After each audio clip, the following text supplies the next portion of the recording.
Ready? All right, Angela. We've put the Prosecco down for a quick second. But coming off of 18, you just signed your scorecard. What are some of the emotions you feel in the last few holes you just played? Well, the good news is I was still trying to make a birdie to try to get into next week. So I think that in itself kept me away from all the emotions. I really didn't get emotional until I was looking at my scorecard. And, you know, I'd said going into today, I wanted to be me. I wanted to play my game. And I hit every green on the back nine. Throughout my career, you know, my iron play was what I relied on.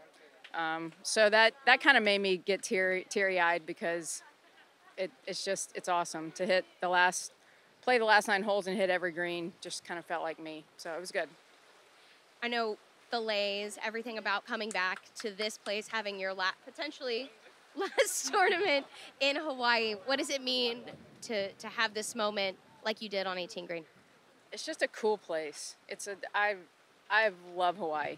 From the first day we came as the TCU golf team in 1997, I think, I fell in love with it. And every time I could come back and play, I did.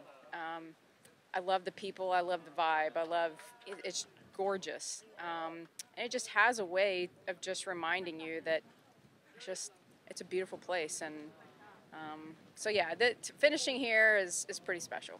As you reflect upon your Hawaii experiences and your experience on tour, what do you think back to the most? I would think a roller coaster. I mean, I had some really high highs and I had some really low lows. I got to play on Solheim Cups. I got to be assistant captain with Solheim Cups. So there's a lot to it. You know, in 24 years, there's a lot that's happened, and I've seen a lot. You know, from 2001 till now, this tour's changed quite a bit. So I'm grateful for that. You know, I teed it up with Beth Daniel and Meg Mallon and Julie Inkster, and then coming down in the end, teeing it up with Nellie and Lillian. So to just span all that time and to see all these great players, Seri, Annika, Lorena, like all the great ones, I've been very fortunate to have a long career and see all this.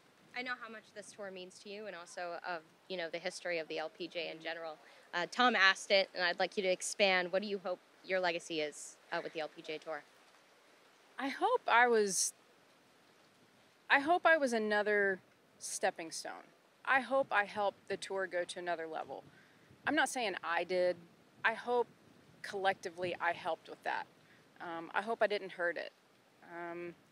I hope someday I get to talk about the tour. You know, I hope I get to tell people how amazing these women are. And really, that's what kind of led me to say that this year was my last year, because I worked really hard and came out here and was getting my butt kicked a lot. So they're good. These women are so good. So hopefully I get to talk about them in the future. But yeah, I hope my legacy would be that I was one of the good ones. I was one that loved the tour and made it better. And you talked a little bit about it, trying to get into next week as more of an encore. What happens if the points fall as they may? K-Mac and I are going to have a party. We are going to have a great time. K-Mac's going to caddy for me, and we're going to enjoy it. Christy McPherson. Christy McPherson. She was, you know, one of my best friends for so long on this tour, and I think it'd be cool to walk the fairways with her one more time. And you talked about, if it doesn't happen, being at peace. Do you feel kind of, I mean, it's hard to say now because it just happened, but do you feel some sort of peace? Yeah, I'm good. You know, I would love to play next week for K-Mac, but I'm so happy. I'm happy to move on. I'm happy to not practice if I don't get in next week. I'm happy that I don't have to practice for the rest of the year if I don't want to. So, yeah, I think you get to a point where you're like, good or bad, I'm ready. Well, thank you, Angela. Thank you.